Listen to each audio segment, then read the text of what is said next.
Welcome back to Suiting Up Varsity and our special series, Wanna Start a Fight, where we pick a random school, usually a random school, one high school, and try to figure out who's the greatest athlete ever from that school. And today, the random school generator goes north, up in Boyd County, and it picks out the Butte Wildcats, wearing maroon and white on their own until 2007. A little bit of a complicated consolidation history. I'll try to go quick because I'm trying to keep these quicker. Butte went in with West Boyd, with Spencer and Napier to form West Boyd in 2007. Now, the tricky part of that is Spencer and Napier are on either side of Butte.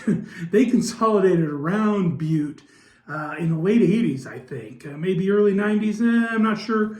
But it's all tied up into one of the biggest controversies our state has ever known, at least a little. And that is the low-level nuclear waste facility that was proposed for Boyd County near Butte.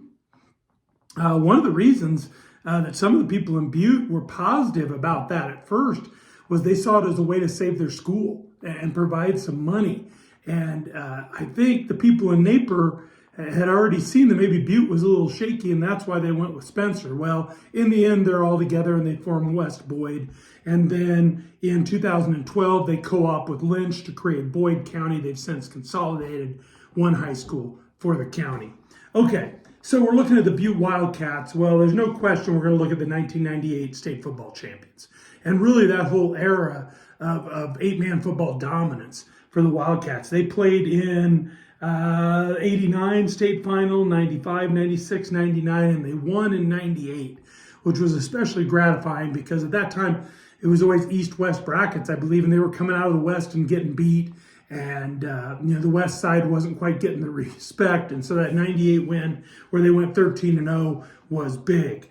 Real quickly, that was not the only undefeated football team in Butte Wildcat history. In 1951, they went undefeated playing 11-man football. Playing 6-man football in the Niobrara Valley Conference. Niobrara Valley was Butte's home from when it formed in 1931 until they closed.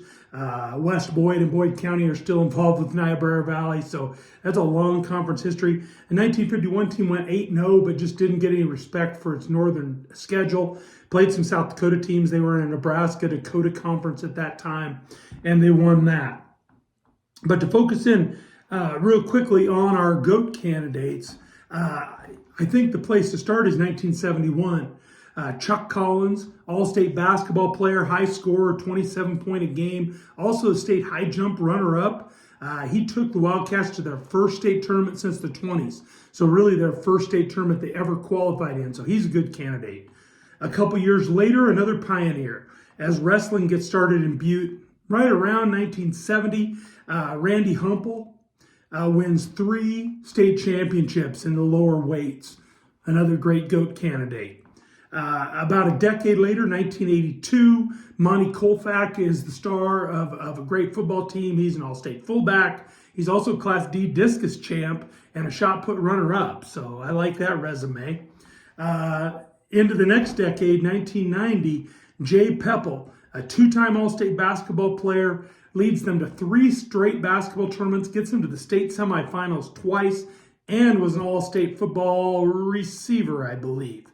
Then that 1998 team, probably the star we're looking at there is Andy Zeisler. He's the star of the runner-up teams. He's class 98. 2-time all-state lineman Andy Zeisler. And then in class of 2000, a junior on that 98 state championship team who ended up being a 2-time all-stater. He was quarterback, I think, on the championship team, played fullback later, led the Wildcats to the 98 football title and the 98 runner-up finish. That's Jerry Luer, class of 2000. So those are kind of the boy candidates as I see them.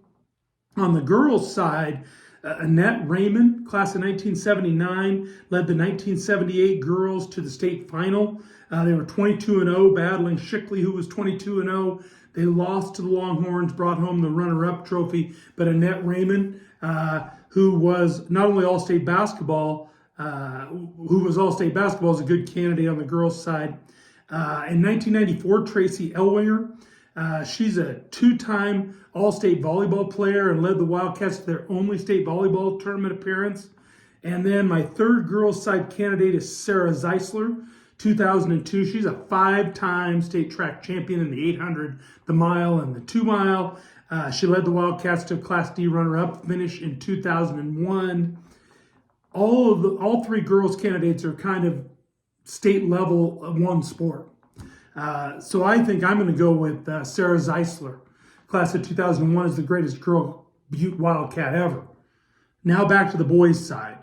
I think that Monty Colfax of 82 and Jay Peppel of 90, they're the ones with multiple sports state level honors. I think I'm going to go with the basketball star.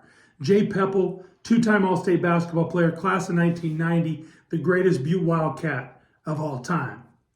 One other Butte athlete I should probably mention is Steve Colfax, who played in the early 80s and then was the coach of those 90s teams that were so great. So you get an athlete coach there, maybe greatest sportsman ever in Butte high history. All right, that's it for another episode of Want to Start a Fight?